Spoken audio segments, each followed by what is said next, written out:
Hello नमस्कार दोस्तों। आज हम एक नया टॉपिक राजस्थान के लोक देवताओं के बारे में चर्चा करने वाले हैं। लोक देवताओं की ये वीडियो बड़ी बनेगी, इसके कुछ और पार्ट भी आपको आगे मिलने वाले हैं। उससे पहले हम बात करते हैं लोक देवता होते कौन हैं।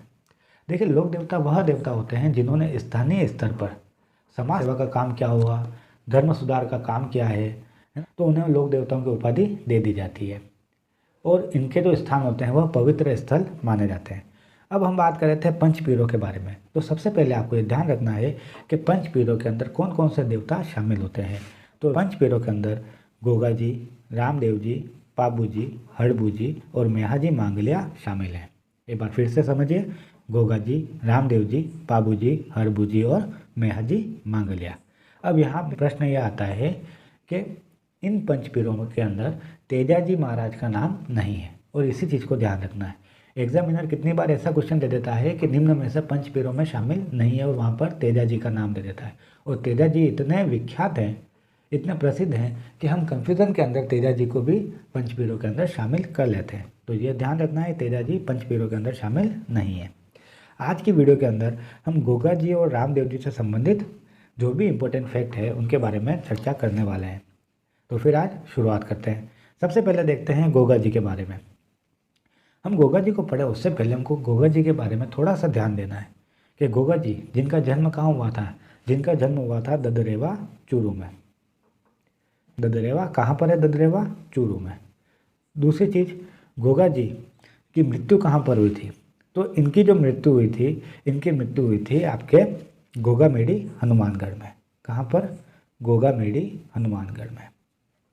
ठीक है, ददरेवा चूरू इनकी शेष मेड़ी है, गोगामेड़ी हनुमानगढ़ इनकी धड़ मेड़ी है। ठीक है, इनके गुरु कौन थे? इनके गुरु थे गोरखनाथ जी। इन्होंने युद्ध किए थे। इन्होंने युद्ध किए थे, किसके साथ युद्ध किए थे? एक अपने मौसेरे भाइयों के साथ में युद्ध किए थे, एक इनके युद्ध हुए थे महमूद गजनबी के साथ में। और महमूद गजनबी ने ही इन्हें जिंदा पीर कहा था। गोगा जी को जिंदा पीर की उपाधि किसने दी? तो महमूद गजनबी के द्वारा दी। अब क्यों दी थी? क्योंकि जब ये महमूद गजनबी से युद्ध कर रहे थे तो ये अपने शरीर को इस प्रकार से चला रहे थे, इस प्रकार से युद्ध कर रहे थे कि महमूद गजनबी को लगा कि उनके साथ कोई पीर युद्ध कर रहा है। यह सांपों के देवता के रूप में विख्यात है। इन्होंने गायों की रक्षा हेतु अपना बलिदान दिया था। तो एक छोटा सा आपको जानकारी दे दी है। अब हम इसके टॉपिक में चलते हैं कि क्या क्या इंपॉर्टेंट फैक्ट है। तो सबसे पहले देखते हैं गोगा जी, जिन्हें जाहर पीर या जिंदा पीर भी कहा जाता है। किसने कहा था? तो महमूद गजनवी के द्वारा कहा गया था। महमूद गजनवी वही था जिन्होंने गुजरात महादेव जी के मंदिर सोमनाथ पर आक्रमण किया था। ठीक है, इन्हें सांपों के देवता के रूप में भी विख्यात माना जाता है। और एक चीज़ और ध्यान रखिएगा कि इनके जो भक्त होते हैं वो सांपों का जहर निकालते हैं। वह सांपों का जहर निकालते हैं, पर किस प्रकार निकालते हैं? उस जहर में जहाँ पर सांप ने डसा है उस स्थान पर चूस कर उस जहर को बाहर निकालने का काम करते हैं। हम पिक्चरों में देखते हैं ना, वैसा वाला सीन होता है। तो एक चीज़ ये ध्यान रखिएगा, इनका जन्म हुआ था ददरेवा चूरू में, जहाँ पे इनकी क्या बनी हुई है? शेषमेड़ी बनी हुई है। इनके पिता का नाम था जेवर सिंह चौहान, माता का नाम बाछल, पत्नी का नाम केमल दे। तो यहाँ पर पत्नी का नाम ज़्यादा इंपॉर्टेंट है कि गोगा जी की पत्नी का नाम था केमल दे। इनके गुरु का नाम है गोरखनाथ जी। गो से गोगा जी और गो से गोरखनाथ जी। तो इनके गुरु का नाम क्या था? गोरखनाथ जी। इनका जो थान होता है, थान से मेरा आश्चर्य है कि इनका जो स्थल होता है जहाँ पर इनका मंदिर बनाया जाता है वह खेजड़ी वृक्ष के नीचे बनाया जाता है। ठीक है, इनका जो मंदिर बनाया हुआ है गोगामेड़ी हनुमानगढ़ में, उसकी आकृति मकबरे नुमा है। कैसे है? मकबरे नुमा उसकी आकृति। ठीक है, तो इनके जो मंदिर बना हुआ गोगामेड़ी में उसकी आकृति किसके जैसी है? मकबरे नुमा। और उसके बाहर क्या लिखा हुआ है? उसके बाहर लिखा हुआ है बिस्मिल्लाह।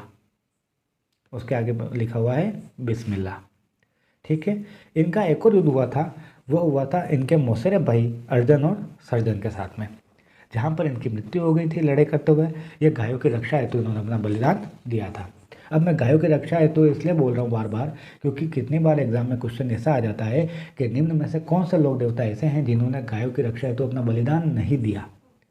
जहाँ पर तेजा जी का नाम आता है, जहाँ पर गोगा जी का नाम आता है, पर वहाँ पर एक ऐसा नाम भी आता है जिन्होंने नहीं दिया। तो क्वेश्चन कहीं से भी बन सकता है। ठीक है, अब इनका मेला कब लगता है? तो गोगा जी का जो मेला लगता है वह लगता है गोगा नवमी को। और गोगा नवमी कब आती है? भाद्रपद कृष्ण नवमी। भाद्रपद कृष्ण नवमी को। अगर मैं इसको दूसरे रूप में कहूँ तो जन्माष्टमी के अगले दिन, जन्माष्टमी के अगले दिन गोगा जी का मेला भरता है।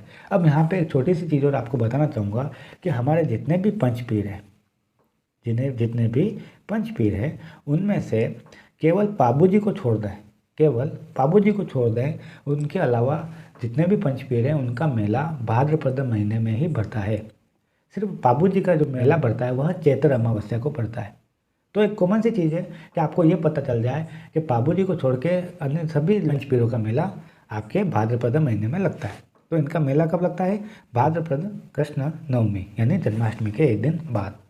इनके मंदिर का निर्माण किसके द्वारा कराया गया था? तो फिरोज तुगलक के द्वारा कराया गया था। और इस मंदिर को आधुनिक रूप देने का कार्य किसके द्वारा किया गया? महाराजा गंगा सिंह, जो राजस्थान के भागीरथ के रूप में विख्यात हैं, जिन्होंने गंग नहर का निर्माण किया था, तीनों गोलमेल सम्मेलनों में भाग लिया था।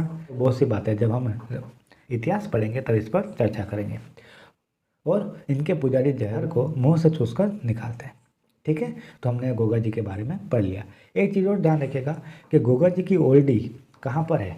तो गोगा जी की ओल्डी है सांचौर जालोर में। अब एक बार फिर से इसको सरल रूप में समझ लेते हैं। गोगा जी जिन्हें जाहर पीर, जिंदा पीर कहा जाता है, किसके द्वारा कहा गया? मोहम्मद गजनवी के द्वारा। यह सांपों के देवता के रूप में विख्यात है। इनका जन्म हुआ था ददरेवा चूरू में, जहाँ पर इनकी शेष मेढ़ी है। इनकी मृत्यु हुई थी गोगा मेढ़ी हनुमानगढ़ में, जहाँ पर इनकी धूर मेढ़ी है। ठीक है, इनके गुरु का नाम गोरखनाथ जी। इनका पूजा स्थल कहाँ पर होता है? खेजड़ी वृक्ष के नीचे। और यहाँ से अगर मैं आपसे एक प्रश्न पूछूं कि खेजड़ी की पूजा कब की जाती है, तो इसका आंसर होना चाहिए कि खेजड़ी की पूजा दशहरे के दिन की जाती है। और खेजड़ी हमारा राज्य वृक्ष है। और एक और ऐसा राज्य है जिसका भी राज्य वृक्ष खेजड़ी है। वह कौन सा है? वह है तेलंगाना राज्य का भी राज्य वृक्ष खेजड़ी है। जब हम राजस्थान के प्रतीक चिन्हों के बारे में पढ़ेंगे तब हम इस पर डिटेल में बात करेंगे। इन्होंने का युद्ध किस किस के साथ में हुआ था? तो इनका युद्ध हुआ था मोहम्मद गजनवी और अर्जन और सर्जन के साथ में। इनका मंदिर गोगा मेढ़ी हनुमानगढ़ में, दूरमेढ़ी में, जिसको जो मकबरा नुमा या मस्जिद नुमा बना हुआ है। इनका मेला कब पड़ता है? सबसे इम्पोर्टेंट भाद्रपद कृष्ण नवमी को। ठीक है, अब हम अपने अगले पंचपीर रामदेव जी के बारे में बात करते हैं। रामदेव जी जिन्हें क्या कहा जाता है? जिन्हें ऋणेचारा धनी, जिन्हें ऋणेचारा धनी, जिन्हें भगवान कृष्ण व भगवान विष्णु का अवतार, जिन्हें राम सा पीर भी कहा जाता है। तो आपसे अगर पूछा जाए ऋणेचारा का धनी कौन है, तो बाबा रामदेव जी। भगवान कृष्ण और भगवान विष्णु का अवतार किसे माना जाता है? बाबा रामदेव जी को। और राम सा पीर किसे कहा जाता है? तो भी बाबा रामदेव जी को कहा जाता है। इनका जन्म कहाँ हुआ था? तो इनका जन्म हुआ था उड़ू काश्मीर बाड़मेर में। और कब हुआ था? भाद्रपद शुक्ल द्वितीय को। ध्यान रखिएगा, इनका जन्म कब हुआ था? भाद्रपद शुक्ल द्वितीय को। और इनका मेला भी भाद्रपद शुक्ल द्वितीय से भाद्रपद शुक्ल एकादशी तक भराता है। ठीक है, ध्यान रखिएगा। इनके पिता का नाम था अजमाल, माता मैणा दे, पत्नी नेतल दे। तो यहाँ पर ध्यान रखिएगा कि इनकी एक धर्म बहन थी जिनका नाम था डालीबाई। जो धर्म बहन थी उन्होंने बाबा रामदेव जी के समाधि लेने से एक दिन पूर्व ही समाधि ले ली थी। रामदेव जी एकमात्र ऐसे लोक देवता हैं जिन्होंने जीवित समाधि ली थी। और इनकी जो बहन थी डालीबाई, उनको जब इस बात का पता चला तो उन्होंने एक दिन पहले जीवित समाधि ले ली थी। इनके गुरु का नाम क्या था? तो इनके गुरु का नाम था बालीनाथ जी। इनके गुरु का नाम क्या था? तो गुरु का नाम था बालीनाथ जी। गोगा जी के गुरु का नाम गोरखनाथ जी। ठीक है, अब जब ये वहाँ पर थे तो वहाँ पर एक तांत्रिक था जिसका नाम था भैरव। उसका एक आतंक मचा हुआ था। तो बाबा रामदेव जी के द्वारा उसकी हत्या करके उस स्थान को, उन गांव के लोगों को उसके आतंक से मुक्त कराया गया था। ठीक है, अगली चीज़ देखते हैं कि ये जीवित समाधि लेने वाले एकमात्र लोक देवता थे। और ये एकमात्र ऐसे लोक देवता थे जो कवि भी थे। ये एक कवि भी थे। इनकी एक कृति है जिसका नाम है 24 वाणियाँ।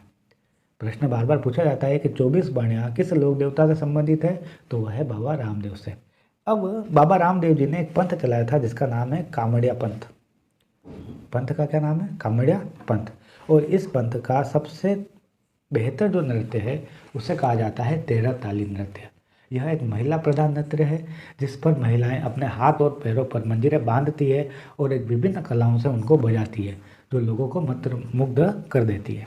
ठीक है, तो 13 ताली नृत्य किस पंथ के लोगों के द्वारा किया जाता है? तो कामड़िया पंथ के लोगों के द्वारा किया जाता है।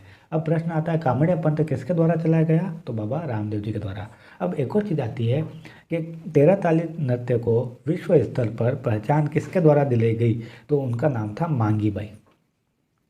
13 ताली नृत्य को विश्व स्तर पर पहचान दिलाने का काम किसके द्वारा किया गया, मांगी बाई। 13 ताली नृत्य की प्रसिद्ध नर्तकिया कौन थी, तो वह थी मांगी बाई।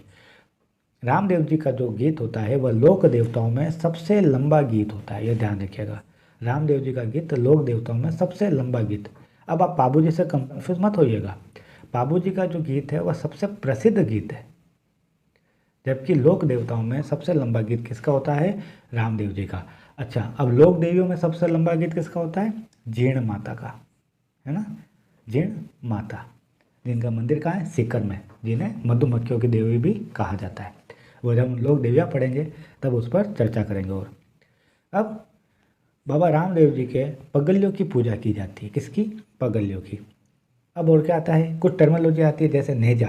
नेजा क्या होती है, तो बाबा रामदेव जी की 5 रंगों की जो ध्वजा होती है उसे नेजा कहा जाता है।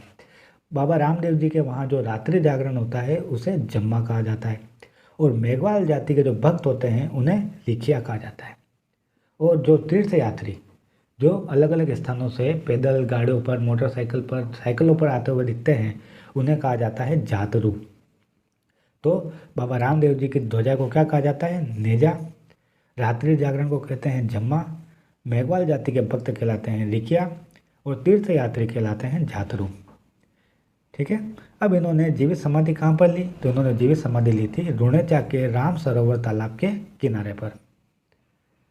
और इनका मेला कब से कब तक पड़ता है, तो इनका मेला पड़ता है भाद्रपद शुक्ल द्वितीय से भाद्रपद शुक्ल एकादशी तक, यानी 11 तक इनका मेला पड़ता है। और जिसे मारवाड़ का कुंभ भी कहा जाता है। अब कई बार ऐसा प्रश्न आता है कि कौन से लोक देवता सांप्रदायिक सौहार्द को आगे बढ़ाते हैं, तो हमारा आंसर होगा बाबा रामदेव, है ना। सांप्रदायिक सौहार्द का मेला या हिंदू मुस्लिम मेला किसे कहते हैं, तो बाबा रामदेव जी के मेले को ही कहा जाता है। एक चीज़ और इम्पोर्टेंट याद रखिएगा कि रम्मत प्रारंभ होने से पहले रामदेव जी के गीत गाए जाते हैं। तो रम्मत जानते हैं ना आप, ये लोक नाट्य है, जैसलमेर बीकानेर का ज़्यादा प्रसिद्ध है। तो जब हम लोक नाट्य पढ़ेंगे तब आगे डिटेल में बात करेंगे, पर अभी ये ध्यान रखिए कि रम्मत नाट्य प्रारंभ करने से पहले बाबा रामदेव जी के गीत गाए जाते हैं। और इनके आधुनिक मंदिर का जो निर्माण है, निर्माण मतलब पुनर्निर्माण जो किया गया है, वह गंगा सिंह जी के द्वारा किया गया है। ठीक है। तो आज हमने गोगा जी और रामदेव जी के बारे में बात की है। अगले वीडियो में कोशिश करूँगा कि हमारे पंचपीर में पूरे कर दूँ, जिसमें पाबू जी, हरबू जी और मेहा जी मांगलिया को भी शामिल किया जाएगा। धन्यवाद।